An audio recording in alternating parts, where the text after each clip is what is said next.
Muy bien, hermanos, como les decía, vamos a abrir nuestras Biblias siempre para poder ir confirmando los versículos para que podamos ir leyendo. Hoy seguimos con el estudio de las llamadas cartas generales o epístolas generales. En la clase anterior estuvimos hablando acerca de la epístola de Filemón, que aunque no es una de las cartas generales, era la última de las cartas paulinas. Y como traemos el orden canónico, entonces pues estudiamos la carta de Filemón y ahora nos corresponde estudiar la carta de Santiago, ya que después de Filemón estudiamos Hebreos. También estuvimos en la clase anterior estudiando el libro de Hebreos o la carta de los Hebreos. Hoy vamos a estar estudiando la carta de Santiago con la ayuda de Dios. También vamos a entrar a primera y segunda de Pedro. Esperemos que podamos ver todas estas cartas, ya que nos van a ayudar a nuestro crecimiento espiritual. Ahora vamos a ver la carta o la epístola de Santiago.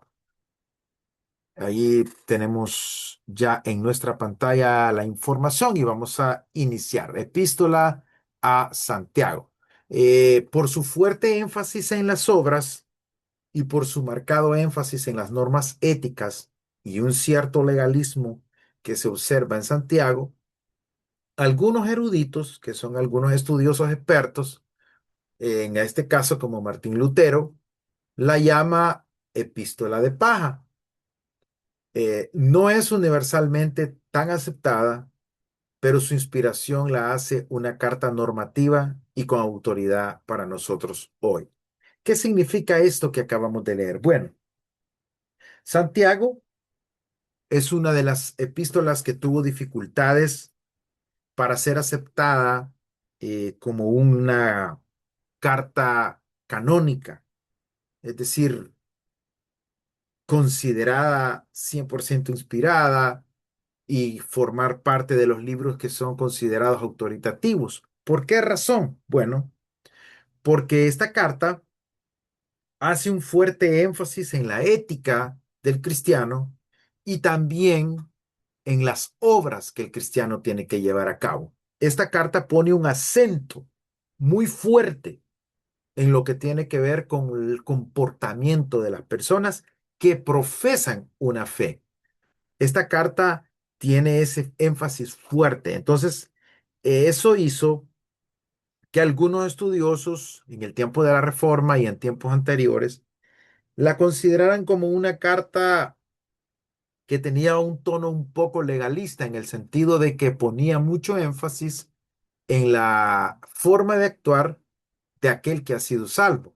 Entonces, por eso algunos han considerado que esta carta tuvo dificultades para ser tomada en cuenta. Sin embargo, eh, es normativa, está dentro del canon y por ende, pues nosotros la consideramos que es también palabra de Dios y que es inspirada por el Espíritu Santo. Vamos a ir entrando más. El autor de la carta, el nombre de Santiago, era muy común en los tiempos del Nuevo Testamento. Eh, en español se puede traducir como Santiago o también se puede traducir como Jacobo, el nombre en griego. O sea, este nombre de Santiago tiene estas traducciones. Aunque hay muchos nombres y por consiguiente candidatos a la escritura de la carta, nos enfocaremos en uno, Santiago, el hermano de Jesús, mencionado en el Evangelio de Marcos 6:3. ¿Qué quiere decir esto? Que muchos nombres, muchos Santiagos eran comunes sus nombres, entonces era difícil determinar en realidad cuál Santiago es el que había escrito la carta. Nosotros vamos a tomar, vamos a decirlo así, la hipótesis de que este Santiago es el Santiago hermano de Jesús, el que se menciona en Marcos capítulo 6, versículo 3. Vea lo que dice Marcos 6, 3. Dice, no es este, hablando acerca de Jesús y del origen familiar de Jesús, no es este el carpintero, hijo de María, hermano de Jacobo, de José y de Judas y de Simón. ¿No están también aquí con nosotros sus hermanas? Y se escandalizaban de él. Ahí se menciona el nombre de Jacobo, que es una forma de traducir también el nombre de Santiago. Santiago y Jacobo es un mismo nombre. Entonces, nosotros vamos a considerar hoy, siguiendo la tradición, que fue Santiago, el hermano de Jesús, el que la escribió, aunque si ustedes continúan estudiando, van a escuchar que hay otros posibles Santiagos que pudieron haber escrito esta carta. Sin embargo, volvemos a lo que yo siempre les reitero. La autoridad de la carta no responde, no descansa en quién la escribió, sino en quién la inspiró, que en este caso es el Espíritu Santo, el que ha inspirado la escritura, y por eso la escritura es autoritativa para nosotros hoy. ¿En qué fecha más o menos se pudo haber escrito la carta de Santiago? Hay un historiador muy famoso que se llama Flavio Josefo. Él es un historiador de origen judío y él dice que Santiago, el que nosotros estamos mencionando aquí, murió apedreado más o menos en el año 62 después de Cristo. Esto nos indica que Santiago tuvo que haberla escrito antes del 62. Algunos sugieren que la carta se escribió antes del Concilio de Jerusalén en el año 50 después de Cristo. Pero para no ser tan dogmáticos nosotros con la fecha, vamos a ubicarla entre el año 49 y el año 61 después de Cristo. Vamos a dar un margen amplio, ¿verdad? Como les digo, esto es difícil poderlo fechar con exactitud, ¿sí? No es tan precisa la fecha, por eso se tiene que dar ese pequeño margen, ese pequeño rango para que podamos nosotros tener como un parámetro de ubicación de la fecha. Entonces, también, ¿con qué propósito se escribe esta carta? Bueno, el propósito de la epístola, perdón, es fundamentalmente práctico y ético. Esto es bien importante porque se va a enfocar en la forma de actuar del cristiano. Se va a enfocar en la forma de ser del cristiano. Cómo debe conducirse, cuál debe de ser sus prácticas, su estilo de vida y también cuál debe ser la ética, las normas éticas que deben de regir al cristiano. Esta carta de Santiago enfatiza el deber antes que la doctrina. ¿En qué sentido? Bueno, que le da más importancia al hacer que al desarrollo teológico. No así otras cartas, como por ejemplo algunas cartas paulinas que primero presentan un gran argumento teológico y luego van directamente a los aspectos prácticos de la carta. Aquí no. Aquí encontramos que se le da más énfasis a lo que es el comportamiento, no tanto al desarrollo teológico, sino al comportamiento, a la ética que debe regir al cristiano. El autor escribió para refutar el penoso abandono de ciertos deberes cristianos. La preocupación de él se centró en el significado de la experiencia y la práctica de la fe cristiana. ¿Qué es lo que estaba pasando? Bueno, miren, muchos habían malinterpretado la doctrina de la gracia. Recuerde que el apóstol Pablo en Romanos predica la justificación por la fe, que el cristiano es declarado sin culpa delante de Dios y que la salvación es un don de la gracia de Dios y que el ser humano puede recibirlo por la fe en Cristo Jesús. Entonces, algunos habían torcido la creencia de la doctrina de la gracia pensando que si ya habían sido alcanzados por la gracia, que si ellos ya estaban en la gracia, pues entonces ellos podían vivir libremente y podían hacer cualquier cosa, ya nada, no tenían limitaciones de ningún tipo, porque ya la gracia los había hecho libres. Y el problema era que se estaban descuidando muchas de las obras buenas que están mezcladas con la ética y del cristiano, ¿sí? Porque se había malinterpretado y se decía, bueno, como yo ya soy salvo por gracia, pues yo ya no tengo que hacer nada para salvarme. Ya yo recibí a Jesús y ya yo soy salvo, ya no necesito hacer nada. Este malentendimiento lo llevó a desligar, a separar, ¿sí? El hecho de haber recibido la gracia con el comportamiento que debe de resultar como consecuencia de esta gracia recibida. Entonces, se busca, aquí se inclina la balanza para el otro lado. Aquellos que habían pensado que ya tenían la gracia y por eso ya no debían hacer ningún tipo de obra buena, Santiago busca ponerlos en el otro extremo. Le dice, ustedes se han ido para otro extremo, pero ¿saben qué? Se les olvida esta parte de la experiencia y de la práctica de la fe. No solo se trata de que, yo ya experimenté la gracia, yo ya soy salvo, qué bendición, sino ahora que soy salvo, ¿cómo debo actuar? ¿Qué debo hacer? ¿Cuáles son mis obligaciones? ¿Cuáles son mis responsabilidades? Entonces, el propósito de esta carta es retornar a los elementos prácticos, no descuidar los aspectos prácticos que debemos nosotros llevar a cabo ahora que estamos en la gracia del Señor. ¿Qué vamos a encontrar en esta carta? ¿Cuál es la información, el contenido de la carta? Bueno, en toda la epístola hay muy poca referencia a la doctrina cristiana en forma sistemática. Es lo que yo le decía. Esta carta no pretende presentar un desarrollo teológico profundo, argumentado, sino que el nombre de Jesucristo aparece solamente dos veces, en el 1:1 y en el 2:21 y posiblemente en el 5:8. Esto significa que no está interesado tanto en desarrollar la doctrina, la cristología, sino la ética que se deriva de haber conocido a Cristo.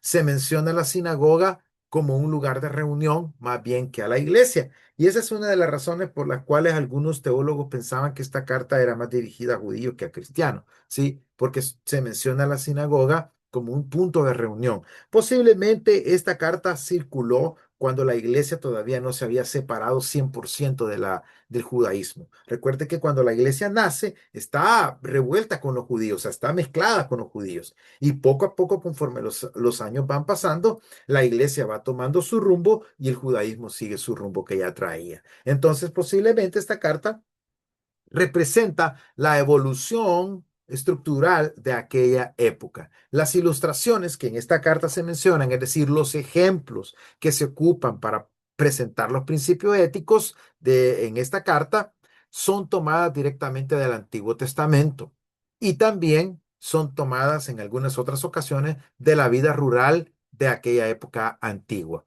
En el estilo y en el contenido de la epístola de Santiago, se tiene admirable similitud con las enseñanzas de Jesús. ¿Por qué? Porque así como Jesús enseñaba, tomando como ejemplo la vida diaria, el agricultor, todo lo que el sembrador, así como Jesús tomaba esos ejemplos, también esta carta de Santiago sigue esa misma línea. Entonces, por eso algunos también han considerado que pudo haber sido escrita por el hermano de Jesús, por el estilo más o menos de los ejemplos y del estilo de expresión de lo que se habla en la carta, de lo que se toma de la vida diaria para enseñar. Muy bien, ¿qué es el tema central de esta carta? Esta carta tiene un tema central y este tema es normas justas para vivir. Para el autor de esta carta, el que ha sido justificado debe de vivir en justicia, entendiendo la justicia en primer lugar como haber sido liberado del pecado, de la condenación y de la culpa, ser declarado sin culpa y en segundo lugar como rectitud moral. Entonces, para el escritor de esta carta, Debe haber un equilibrio entre la justicia recibida, la justificación recibida y la justicia puesta por obra y la justicia puesta en práctica. Debe de haber un equilibrio. No se trata solo de recibir la gracia y vivir como yo quiero, sino recibo la gracia y esta gracia me habilita para vivir en justicia, para vivir con normas justas, para actuar de acuerdo a lo que es correcto, a lo que es ético. Para eso me sirve la justificación, no solamente para creerla, sino para practicarla también en mi manera de vivir. El énfasis de esta carta, si por un lado Pablo enfatiza la salvación por la fe, que es lo que les mencionaba, Santiago enfatiza la importancia de las obras. Ahora bien, Santiago no está lanzando un ataque contra la fe, como algunos intérpretes han querido plantear. Muchos han querido decir que el apóstol Pablo predicaba la salvación por fe y Santiago la salvación por obras, enfrentando así la teología de Pablo con la teología de Santiago. Sin embargo, eso no es lo que la carta quiere enfatizar, sino que Santiago lanza un ataque no contra la fe, ¿sí? Sino a la hipocresía que pretende tener fe sin demostrarla con obras. Entiéndase aquí las obras como obediencia, ¿sí? Es decir, que Santiago está atacando directamente el problema de aquellos cristianos que pretenden que tienen fe, pero no caminan de acuerdo a esa fe que dicen que tienen, ¿sí? Son cristianos, pero son desobedientes, no obedecen la palabra, no obedecen lo que el Señor manda, no obedecen al Espíritu, no obedecen nada. Simplemente hacen su voluntad, hacen lo que les da su regalada gana y, ojo con esto, pretenden tener fe, pretenden que han sido salvos por fe.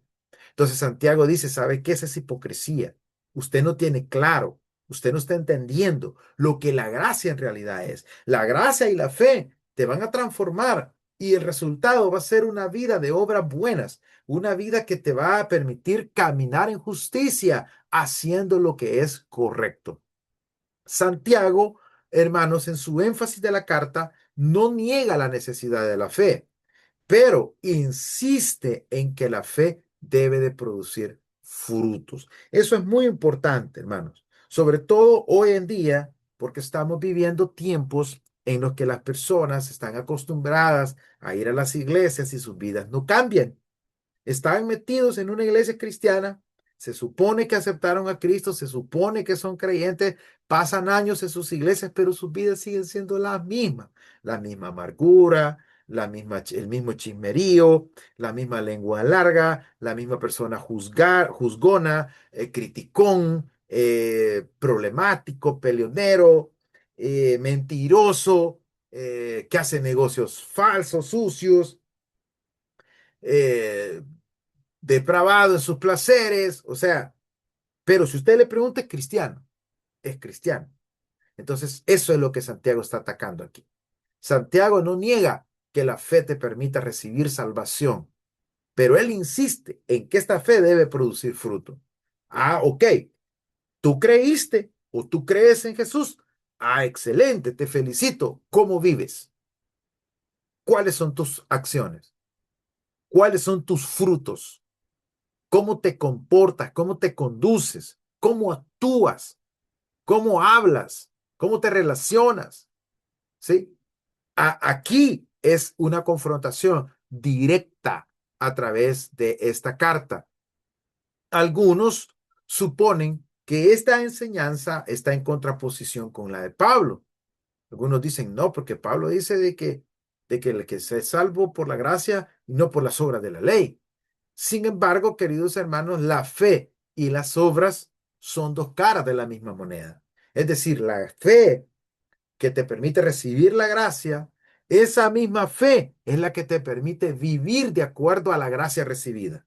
No se puede separar, no se puede cortar el hilo, la conducción entre la gracia recibida por la fe y una vida que muestra los frutos de esa fe que está en tu corazón. Así es que los principios discutidos en las cartas de estos dos campeones de la fe, es decir, de Pablo y de Santiago, resultan suplementarios y no contradictorios.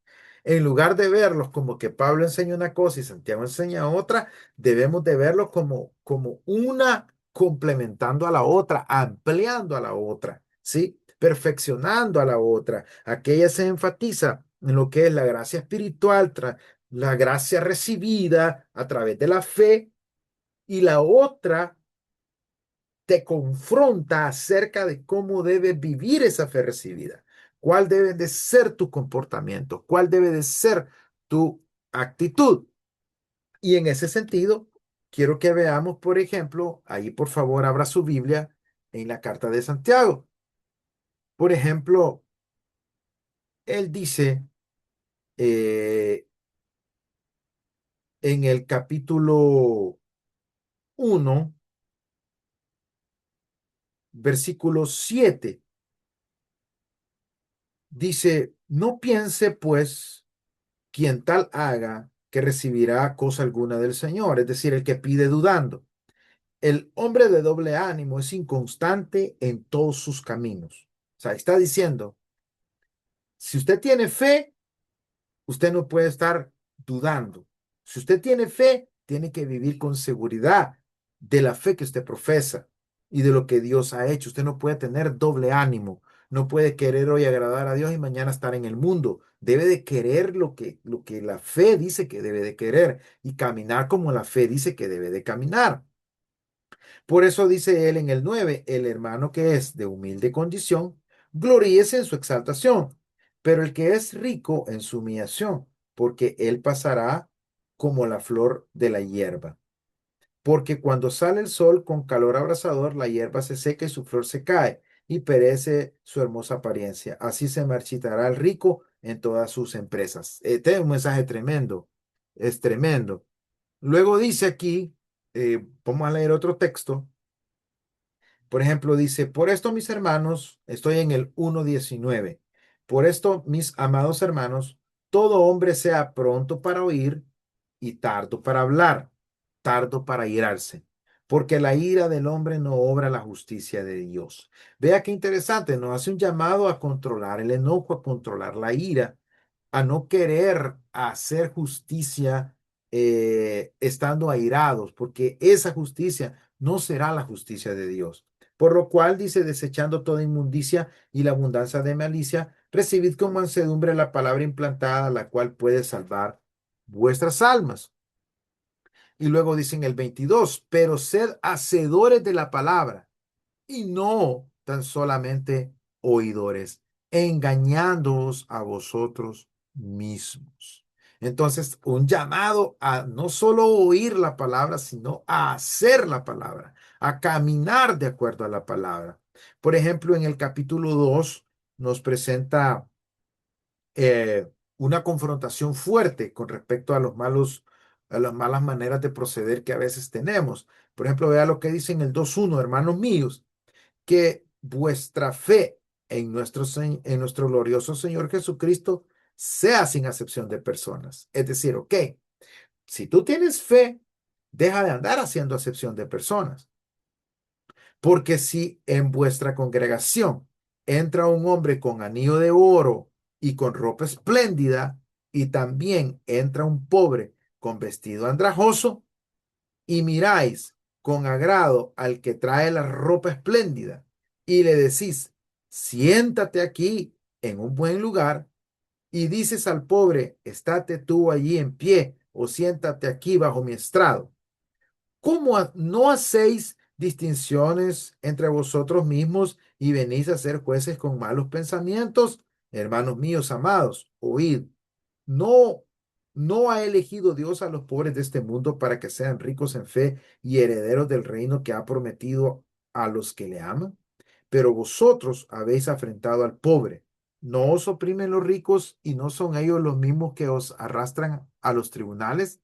¿No blasfeman ellos con buen nombre que fue invocado sobre nosotros? ¿No blasfeman ellos el nombre que fue invocado sobre vosotros? Si en verdad cumplís la ley real, conforme a la escritura, amarás a tu prójimo como a ti mismo.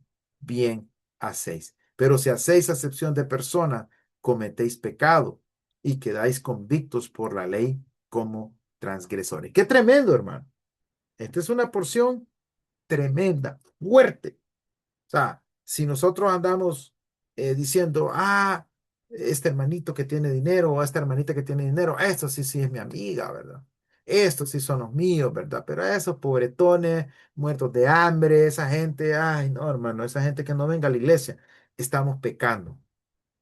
Si cuando miramos que alguien entra bien vestido, bien arreglado, queremos saludarlo, darle la bienvenida, pero cuando miramos a alguien que entra tal vez con ropita sencilla, lo vemos como de menos, estamos pecando. Claramente aquí lo dice, ¿sí?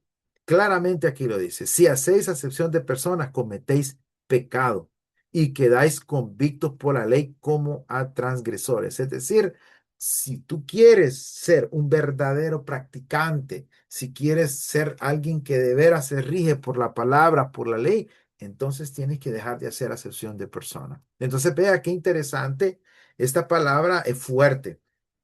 Por ejemplo, en el capítulo 2 versículo 14 dice, hermanos míos, de qué aprovechará si alguno dice que tiene fe y no tiene obras? ¿Podrá la fe salvarle? Pregunta.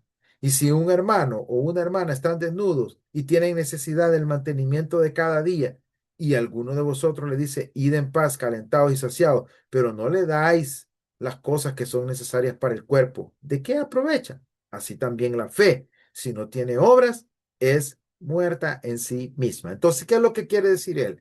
Que el tener fe y el creer lleva implícito el compromiso de actuar coherentemente de acuerdo a la fe. Por ejemplo, en el capítulo 3 dice, versículo 1, hermanos míos, dice, no os hagáis maestros muchos de vosotros, sabiendo que recibiremos mayor condenación, porque todos ofendemos muchas veces. Si alguno no ofende de palabra, este es varón perfecto, capaz también de refrenar todo el cuerpo. He aquí, nosotros ponemos freno en la boca a los caballos para que nos obedezcan y dirigimos así todo su cuerpo. Mirad también las naves, aunque tan grandes y llevadas de impetuosos vientos, son gobernadas con un timón, con un muy pequeño timón, por donde el que las gobierna quiere. Así también en la lengua es un miembro pequeño, pero se jacta de grandes cosas. He aquí cuán grande bosque enciende un pequeño fuego. Y la lengua es un fuego, un mundo de maldad. La lengua está puesta entre nuestros miembros y contamina todo el cuerpo e inflama la rueda de la creación. Y ella misma es inflamada por el infierno, porque toda naturaleza de bestias, de aves y de serpientes y de seres del mar se doma y ha sido domada por la naturaleza humana. Pero ningún hombre puede domar la lengua, que es un mal que no puede ser refrenado, llena de veneno mortal. Mejor ya no sigo leyendo, hermano. Muy serio esto, hermano. ¿Cuántas veces hemos hablado nosotros lo que no tenemos que hablar, hermano? Ay, hermanitos lindos, que Dios nos ayude. ¿Cuántas veces hemos dicho lo que no tenemos que decir? ¿Cuántas veces hemos andado chismeando, hemos andado murmurando? ¿Cuántas veces hemos andado hablando cosas que no nos importan a veces, que no nos interesan, que no son de nuestra incumbencia? Hermano, y es vergonzoso que muchas veces en las iglesias es donde a veces hay más chisme, en lugar de ser, hermano, un ambiente donde el chisme no existiera. Nos encanta el chisme. Hay gente que dice, mira, a mí no me gusta el chisme, pero me entretiene. Entonces no estamos en nada, es lo mismo. Pero hermano, qué tremenda es la lengua. Con la lengua muchas veces hablamos maldiciones. Mire lo que dice el texto en el versículo 9. Dice, con ella bendecimos al Dios y Padre, y con ella maldecimos a los hombres que están hechos a la semejanza de Dios. De una misma boca procede bendición y maldición. Hermanos míos, esto no debe ser así. Hermanos, qué tremendo. Tajante. No debe ser así. Si usted es de esa gente que habla cosas que no debe de hablar, corte eso ya. Párelo ya. Por orden del pastor. No, la palabra lo dice. No lo digo yo. Dice, hermanos míos, esto no puede ser así. No puedes con la boca estar bendiciendo a Dios, alabando a Dios y con la otra boca hablando mal de tu hermano, destruyendo a tu hermano, criticando a tu hermano, cizañando. No, no, no, no. Esto dice el texto, no puede ser así. No puede proceder maldición y bendición de una misma boca. Y hace la pregunta, ¿acaso alguna fuente hecha por una misma abertura, agua dulce y agua amarga? No se puede, ¿verdad? Entonces, vea que esta carta, por eso algunos la consideran muy legalista, o sea, muy fuerte, y con un énfasis marcado en el comportamiento, en la actitud, fuerte. Pero, pues, aquí está, es la palabra. Nosotros no le podemos cortar, no le podemos arrancar las páginas de la Biblia, ahí están. Hay que analizarlas, orar, digerirlas y tratar de actuar de acuerdo a lo que la palabra nos habla, porque ese es el mejor camino que nosotros podemos seguir. Así que, como le digo, estos principios no están en contradicción con la doctrina paulina. Al contrario, son principios que complementan la gracia recibida. Nos hacen recordar que cuando tú recibes la gracia, la salvación, también recibes el compromiso de vivir de acuerdo a la palabra y a la salvación recibida. Muy bien, con esto terminamos la carta de Santiago. Ahora vamos a entrar a la primera carta de Pedro. Con Santiago, pues nos quedamos en el aspecto ético, en el aspecto comportamental, la responsabilidad de caminar de acuerdo a una ética que refleje la fe recibida, a Cristo y su palabra recibido. Ahora en la carta de Pedro vamos a encontrar un énfasis diferente. El apóstol Pedro, junto con Juan y Mateo, son los únicos escritores del Nuevo Testamento que fueron discípulos de Jesús.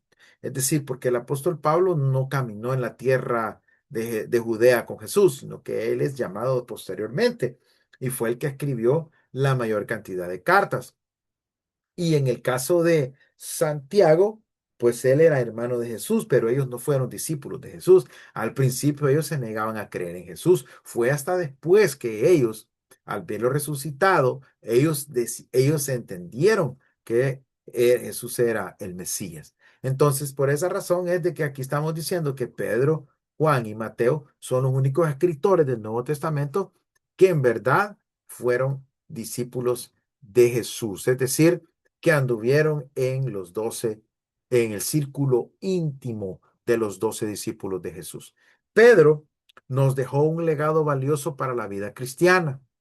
En su primera carta nos habla del sufrimiento y en la segunda del verdadero conocimiento. Mire qué interesante. En la primera carta, él va a desarrollar el tema del sufrimiento, las causas del sufrimiento, por qué sufrimos. Y en la segunda, él va a hablar acerca del verdadero conocimiento. ¿Cuál es el verdadero conocimiento que el cristiano debe de tener? El autor de esta carta, bueno, se considera que es Simón Pedro, es el autor de las epístolas, es el mejor conocido de los apóstoles de Cristo.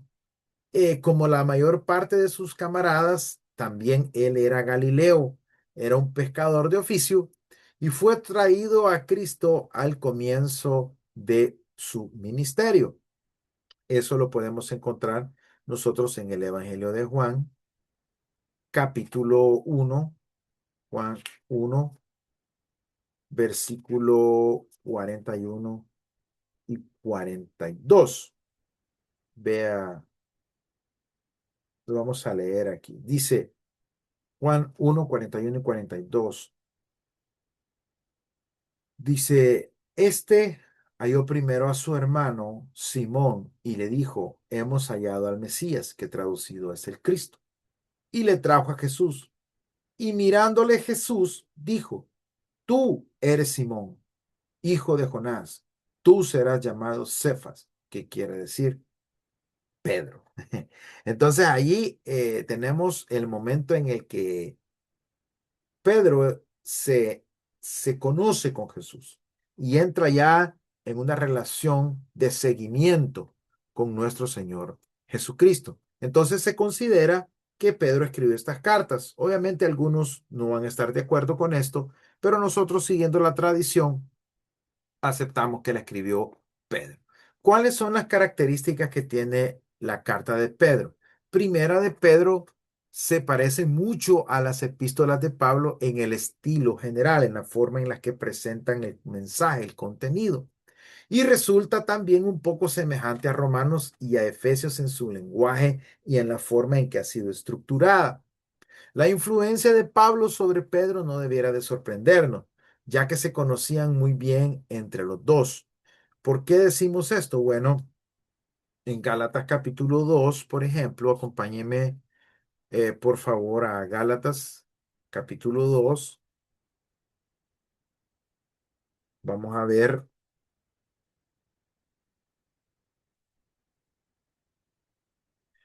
el versículo 11,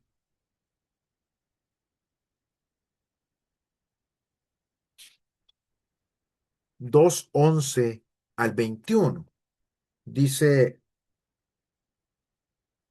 pero cuando Pedro vino a Antioquía, le resistí cara a cara, porque era de condenar, pues antes que viniesen algunos de parte de Jacobo, comía con los gentiles, pero después que vinieron se retraía y se apartaba, porque les tenía miedo a los de la circuncisión. Es decir, no vamos a leer todo, pero ¿qué es lo que nos quiere decir este texto? Pues nos quiere decir que ellos ya habían estado conviviendo, a pesar de que Pablo no fue un discípulo de Jesús directo, que caminó con él en aquellas tierras de Palestina, Galilea y todo eso, sí se conoció con el apóstol Pedro. O sea, se conocieron y estuvieron un tiempo juntos aquí ministrando en la iglesia de Galacia. Se dio un conflicto que cuando lleguemos a Gálatas, pues bueno, ya cuando estuvimos en Gálatas, medio lo mencionamos, ¿verdad? Que era un conflicto relacionado a lo que es la circuncisión y las costumbres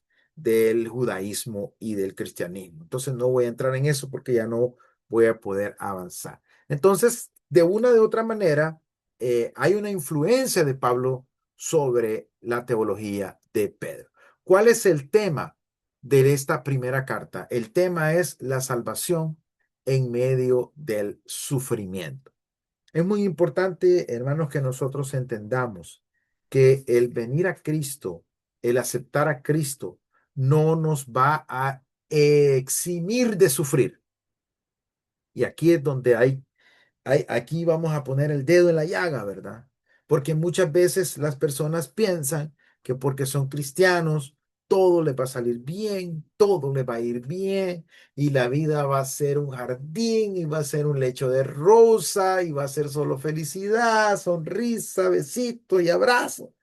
¿Qué más no quisiéramos nosotros que fuera así, hermano? Sin embargo, no es así.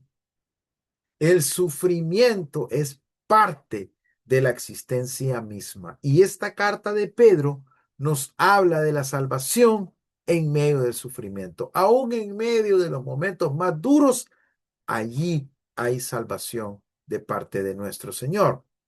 Veamos un poco acerca de esta carta. Dice, el principal valor de la epístola es que les enseña a los cristianos cómo vivir su vida redimida en medio de un mundo hostil como el nuestro. Sí, esta carta de Pedro se detiene a enfatizar aspectos que nos dicen cómo nosotros podemos vivir en un medio de un mundo que procura nuestra destrucción, en medio de un mundo que procura nuestro fracaso, en medio de un mundo que procura afectarnos. ¿Cómo podemos vivir? ¿Qué podemos hacer? ¿Sí? ¿Qué podemos hacer? Entonces, esta carta, por ende, pues tiene un contenido muy importante. También esta carta nos habla de que la salvación puede traer consigo el sufrimiento. Es lo que le decía. No siempre la salvación, el estar en el camino correcto, va a resultar en una vida de bienestar, de prosperidad, no necesariamente. Estar en el camino correcto muchas veces va a traernos mucho sufrimiento, muchas situaciones difíciles. Sin embargo, trae la esperanza de que el Señor y de que la gracia de Dios nos va a cubrir en medio de esos momentos. Trae la esperanza de que en medio del dolor, en medio del sufrimiento, no vamos a estar solos. En medio de la angustia, en medio de la dificultad, el Señor va a caminar con nosotros. Amén. Eso es lo importante. Ese es el poder de la palabra, que aún en medio del dolor, aún en medio de la crisis, aún en medio del hecho de muerte, podemos estar allí. Su gracia nos va a cubrir, su gracia nos va a sostener, su gracia nos va a cubrir. ¿Cuál es el propósito por el que Pedro escribe esta carta? Él lo hace para animar a los creyentes a través de ese escrito, para animarles a soportar las aflicciones y los sufrimientos, ya que por medio de estos, de las aflicciones y los sufrimientos, crecemos y maduramos. A través de ello, nosotros podemos experimentar de una manera plena la gracia de Dios. Obviamente, el sufrimiento del que está hablando aquí el apóstol Pedro no tiene que ver con el sufrimiento que nos acarreamos por nuestras malas decisiones, por nuestra carnalidad, por nuestra soberbia. No, no tiene nada que ver. Hay gente que sufre porque es soberbia, hay gente que sufre porque es orgullosa, hay gente que sufre porque es muy carnal, hay gente que sufre porque es mundana, porque es desordenada, toma malas decisiones y le va mal. Ese sufrimiento no es el de que está hablando aquí. Está hablando del sufrimiento que viene a tu vida a causa de la rectitud. Aún tú siendo una persona íntegra, tú siendo una persona que no has ofendido a nadie, tú siendo una persona que no le hace daño a nadie, aún así hay gente que te quiere hacer sufrir, hay gente que te quiere ver sufrir, hay personas que se encargan de tratar de hacerte sufrir. Ahí es donde esta palabra tiene sentido. Soporta esas aflicciones, soporta en medio del sufrimiento. Porque a través de ese sufrimiento que se produce cuando tú tienes una vida íntegra, un carácter recto, a través de ese sufrimiento tú vas a crecer espiritualmente y tú vas a madurar espiritualmente. Y el Señor va a forjar en tu vida un carácter íntegro, un carácter especial, un carácter semejante al carácter de nuestro Señor Jesucristo. Entonces el propósito era ayudarle a la iglesia a no perder la fe en medio del dolor, en medio del sufrimiento. Vea el sufrimiento como una invitación a la madurez. Vea el sufrimiento como una invitación al crecimiento. Y voy a leer unos versículos de la carta eh, para que usted pueda darse cuenta de lo que le digo acerca de este texto, de esta carta, perdón. Dice, vamos a leer desde el versículo 6, dice, del capítulo 1. Dice, en lo cual vosotros os alegráis, aunque ahora por un poco de tiempo, si es necesario, tengáis que ser afligidos en diversas pruebas.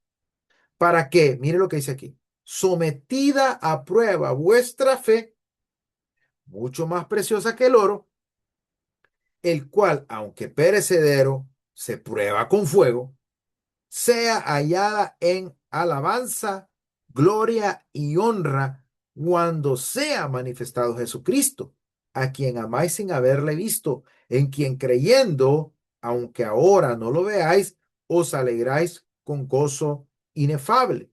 Entonces él está diciendo, ¿sabes una cosa? La fe va a ser sometida a prueba. Y esta fe tiene que ser probada. Si el oro, que es un material perecedero, se prueba con fuego, ¿cuánto más la fe, que es más valiosa que cualquier material terrenal?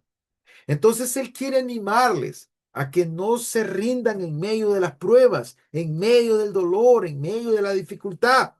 No se rindan. Miren, hermanos, les voy a testificar, les voy a abrir mi corazón. Pocas veces hago esto, pero estuvimos en el proceso del ciclo de la cosecha. Yo estuve batallando con un gran dolor, estuve buscando consultas, tratando la manera de sobrellevar la situación.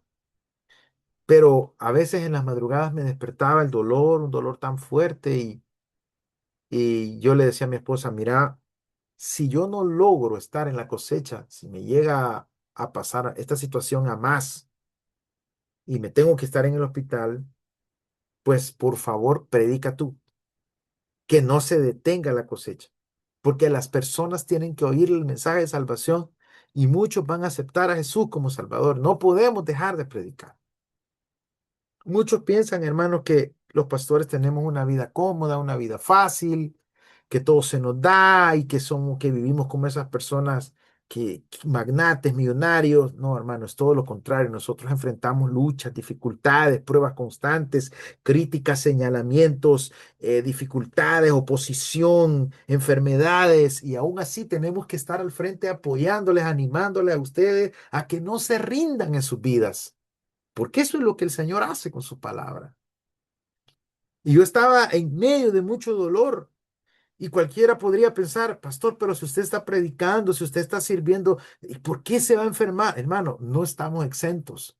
Hay sufrimiento en este mundo. Mientras vivamos en esta tierra, vamos a padecer. Vamos a padecer. Sí.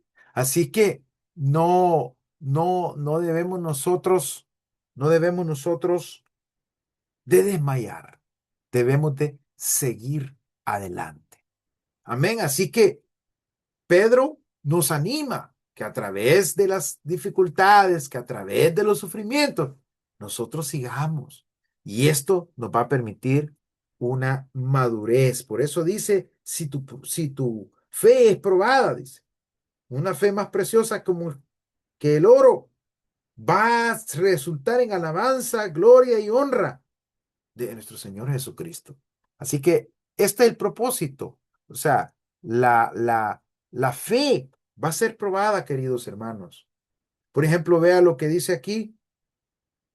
Dice, los profetas que profetizaron, estoy en el 1:10, los profetas que profetizaron de la gracia destinada a vosotros, inquirieron y diligentemente indagaron acerca de esta salvación, escudriñando qué persona y qué tiempo indicaba el Espíritu de Cristo que estaba en ellos, el cual anunciaba de antemano los sufrimientos de Cristo y la gloria que vendrían tras ellos. A esto se les reveló, no para sí mismos, sino para nosotros, que administraban las cosas que ahora son anunciadas, por lo que os han predicado el Evangelio, el Espíritu Santo enviado del cielo, las cosas las cuales anhelan mirar los ángeles. Por tanto, ceñid los lomos de vuestro entendimiento, sed sobrios y esperad por completo la gracia que os traerá cuando Jesucristo sea manifiesto. Cuando, como hijos obedientes, no os conforméis a los deseos que antes teníais, estando en vuestra ignorancia. Entonces, hace un llamado a no rendirnos, hace un llamado a seguir aún en medio del dolor, aún en medio de la situación, aún en medio de las circunstancias más contradictorias. El Señor nos hace un llamado y nos dice, no nos rindamos, sigamos adelante, no dejemos que el sufrimiento apague la llama de Dios en nuestros corazones. Muy bien, quisiera seguir hablando más de esta carta, pero todavía falta la segunda, ¿verdad? Así que vamos a avanzar. Segunda carta de Pedro. Muy bien, queridos hermanos. La primera habla acerca de el sufrimiento y por qué el cristiano debe de mantenerse firme en medio del sufrimiento. Es un llamado a soportar el sufrimiento, pero con la ayuda de Cristo y sirviendo siempre a Cristo para un crecimiento de nuestro carácter. La segunda carta nos va a hablar acerca del conocimiento, del verdadero conocimiento. Si Pedro trata en su primera carta el tema del sufrimiento, en su segunda carta trata acerca del conocimiento. Pedro demuestra que la respuesta al falso saber es el verdadero conocimiento. Aquí en esta carta vamos a encontrar las palabras conocer y conocimiento. Aparecen 16 veces, 6 de las cuales se refieren al conocimiento de Cristo. Allí ya tenemos una pista. ¿Cuál es el verdadero conocimiento? El conocimiento de Cristo. ¿Cuál es la verdadera sabiduría? La sabiduría que viene de Dios en Cristo Jesús. ¿Cuál es el falso conocimiento? El que se resulta de la soberbia de la carne. el que resulta de la vanidad, el que resulta de la arrogancia. Ese es el falso conocimiento. El verdadero conocimiento, entonces, es aquel que está vinculado a Cristo. Veamos, como dijimos, el sentido de esta carta es el verdadero conocimiento, el tema central. Algunos han dicho, hermanos, la tradición ha dicho que Pedro murió crucificado cabeza abajo.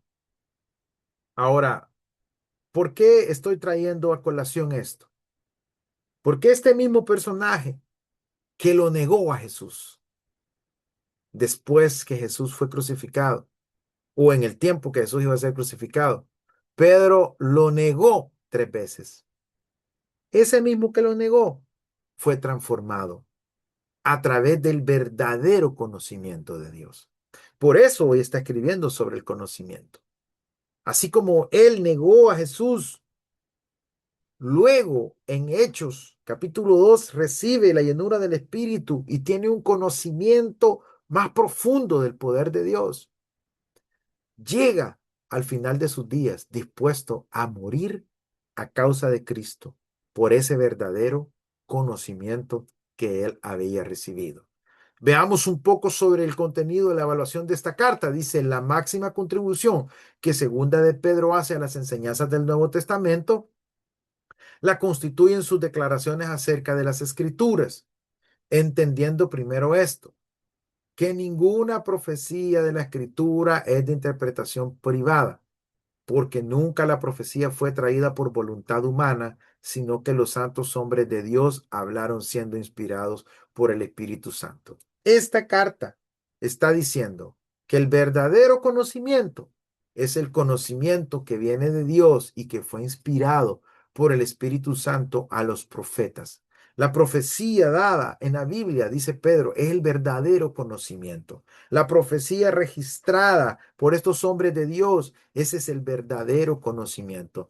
Esa escritura dada por Dios y nunca fue traída por voluntad humana, ese es el verdadero conocimiento. Ninguna profecía dice de interpretación privada. ¿Qué significa eso? Que toda profecía debe de ser iluminada y sopesada, meditada y analizada a la luz de las escrituras. Es decir, a la luz del mensaje general de la escritura.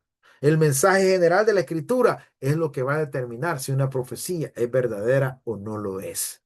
No la voluntad humana, no tanto lo que el humano quiere, sino lo que la palabra, el conocimiento de la palabra quiere traer. Este versículo, segunda de Pedro 1, 20 y 21, es un versículo que se utiliza para respaldar la doctrina de la inspiración de las escrituras.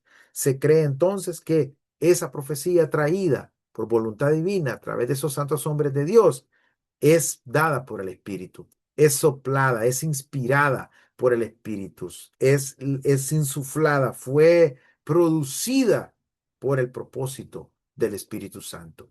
Muy bien, veamos un poco acerca de esta carta.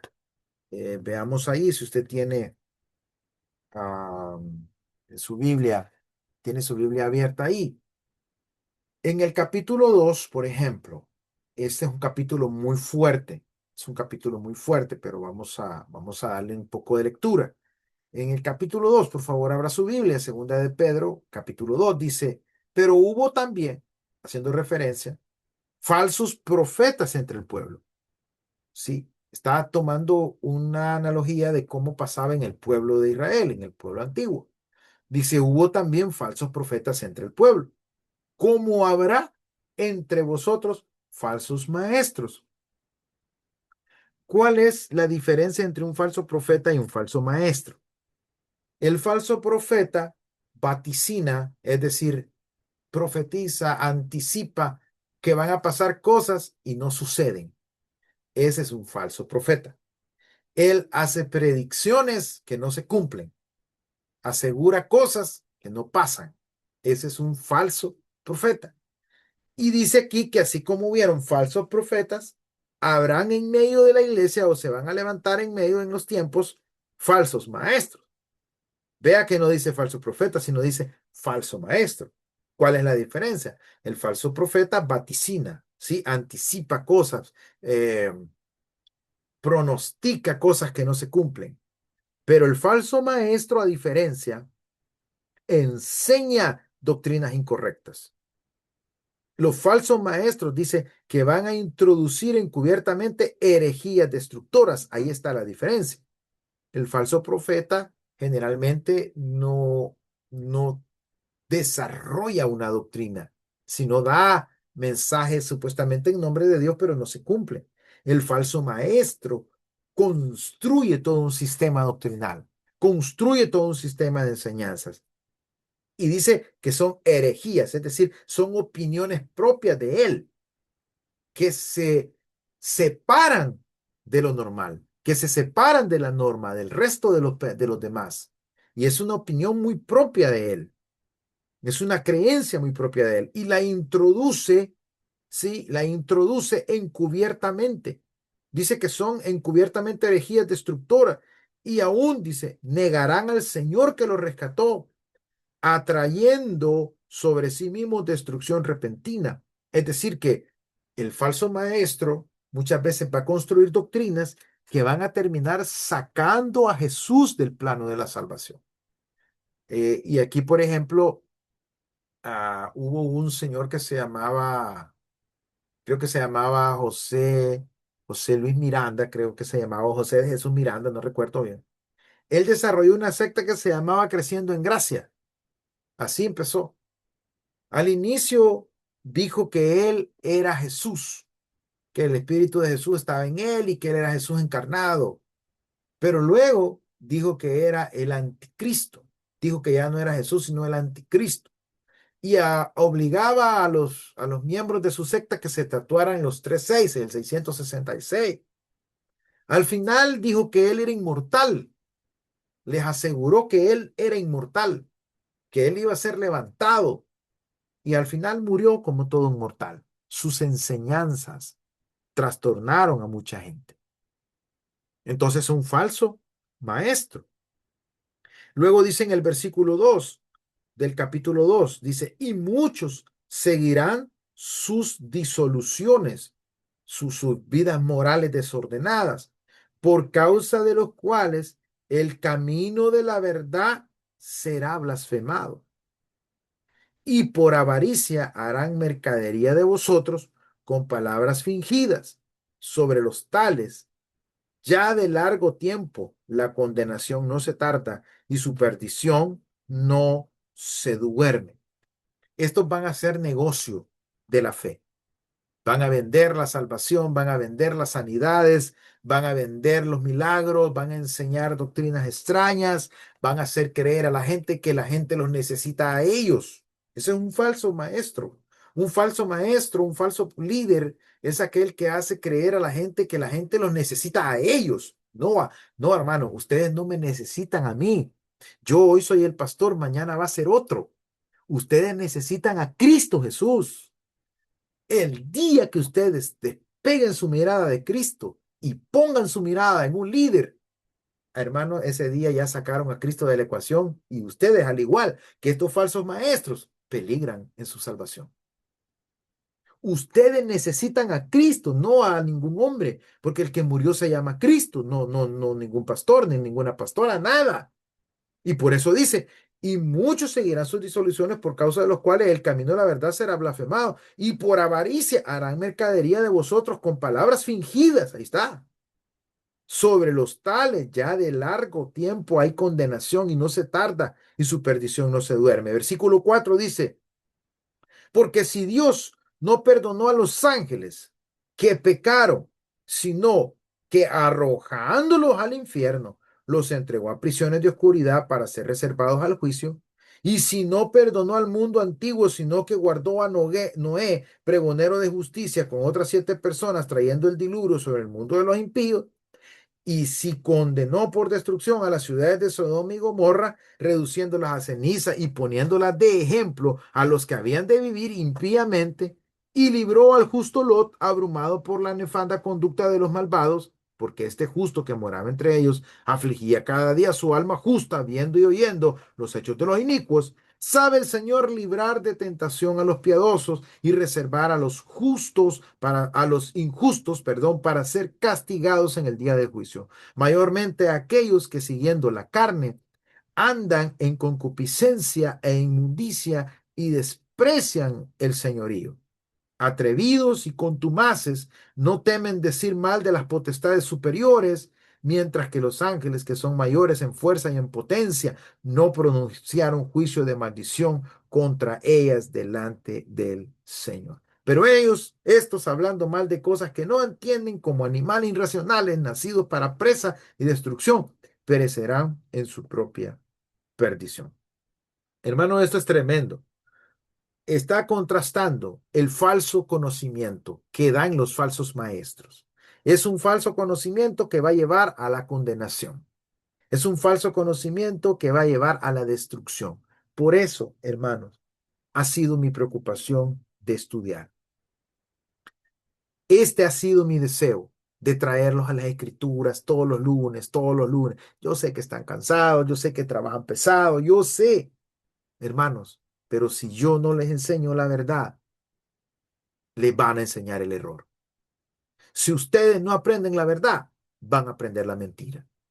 Y ustedes, libro por libro, han venido conmigo estudiando la palabra. Yo no les he dicho crean mi doctrina, crean, no, yo los he llevado a la palabra, libro por libro de la palabra, hemos venido estudiando. No hemos podido leer todos los versículos, por supuesto, porque requeriría por lo menos unos 5 años para estudiarlo así. Pero yo les estoy dando un panorama general del mensaje de Dios a través de la Biblia.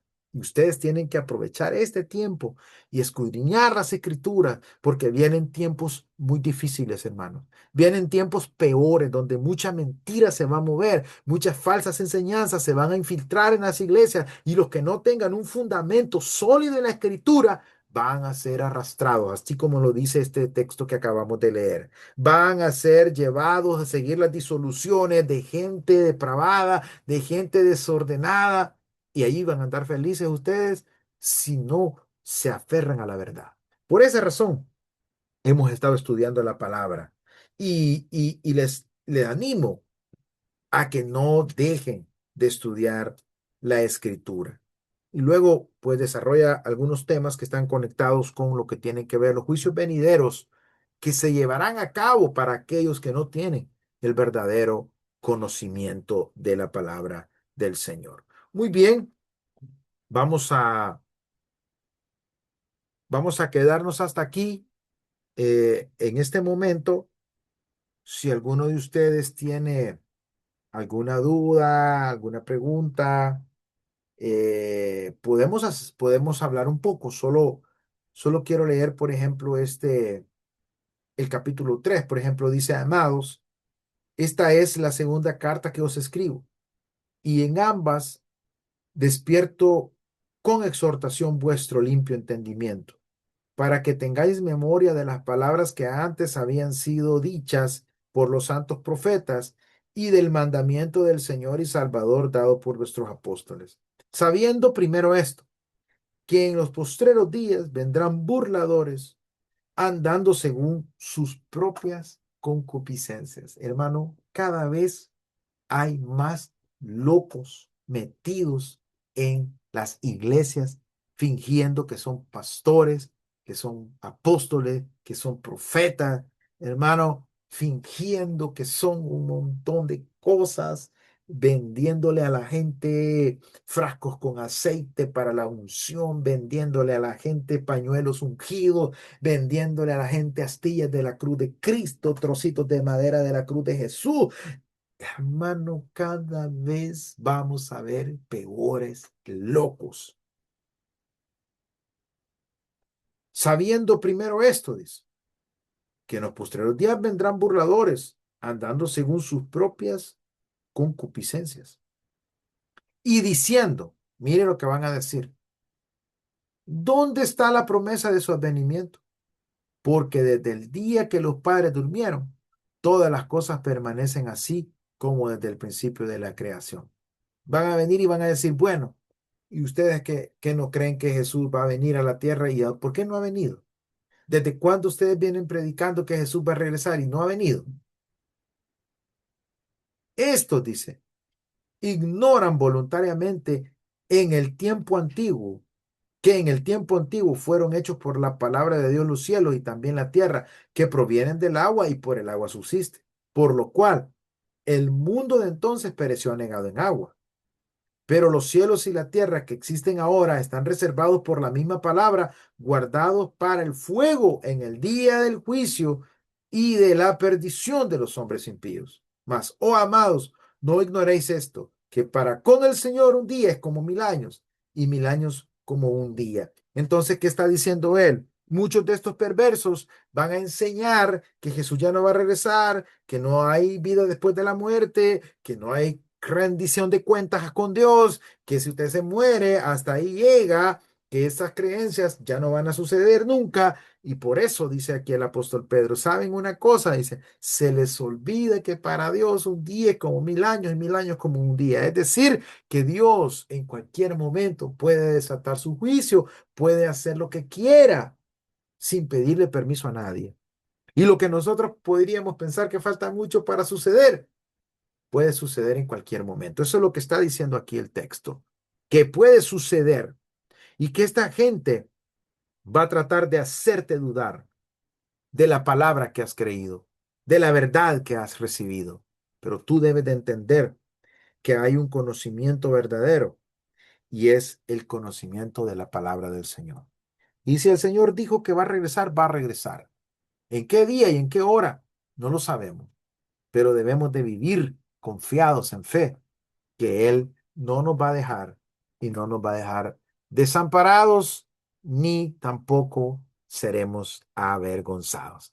En nuestra próxima clase, hermanos, a continuar con la primera carta de Juan.